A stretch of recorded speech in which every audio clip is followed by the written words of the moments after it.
One chapter a day. Mark chapter 14.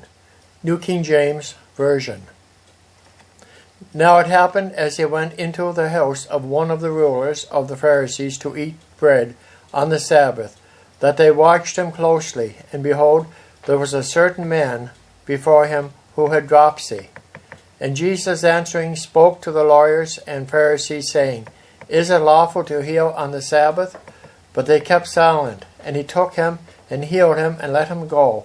Then he answered them, saying, Which of you, having a donkey or an ox that has fallen into a pit, will not immediately pull him out on the Sabbath day? And they could not answer him regarding these things. So he told a parable of those who were invited, when he noted how they chose the best places, saying to them, When you are invited by anyone to a wedding feast, do not sit down in the best place, lest one more honorable than you be invited by him. And he who invited you and him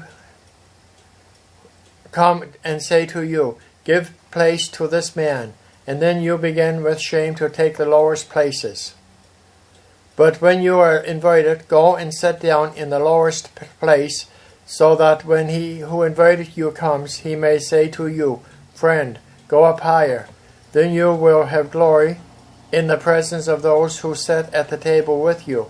For whoever exalts himself will be humbled, and he who humbles himself will be exalted.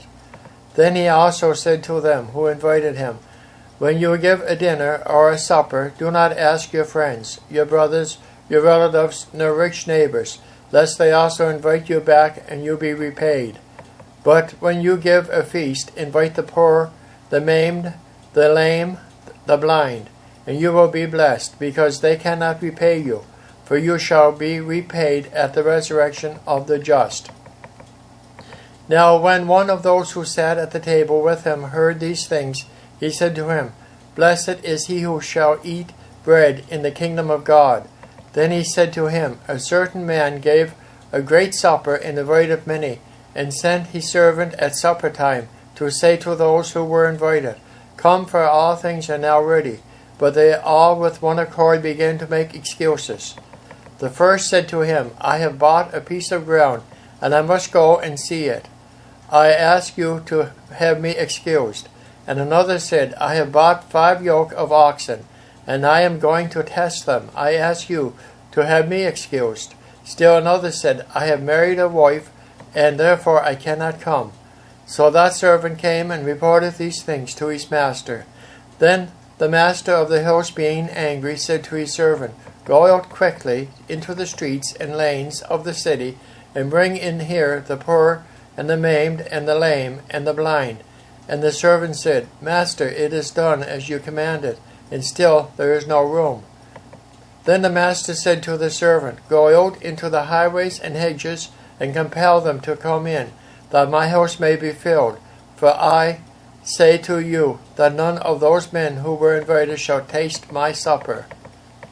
Now great multitudes went with him, and he turned and said to them, If any one comes to me, and does not hate his father or mother, wife and children, brothers and sisters, yes, and his own life also, he cannot be my disciple. And whoever does not bear his cross and come after me cannot be my disciple. For each of you, intending to build a tower, does not sit down first and count the cost, whether he has enough to finish it, lest after he has laid the foundation and is not able to finish, all who see it begin to mock him, saying, This man began to build and was not able to finish. But what king, going to make war against another king, does not sit down first and consider whether he is able with 10,000 to meet him who comes against him with 20,000? Or else, while the other is still a great way off, he sends a delegation and asks conditions of peace. So likewise, whoever of you does not forsake all that he has cannot be my disciple. Salt is good, but if the salt has lost its flavor, how shall it be seasoned? It is neither fit for the land nor for the dunghill, but men throw it out. He who has ears to hear, let him hear.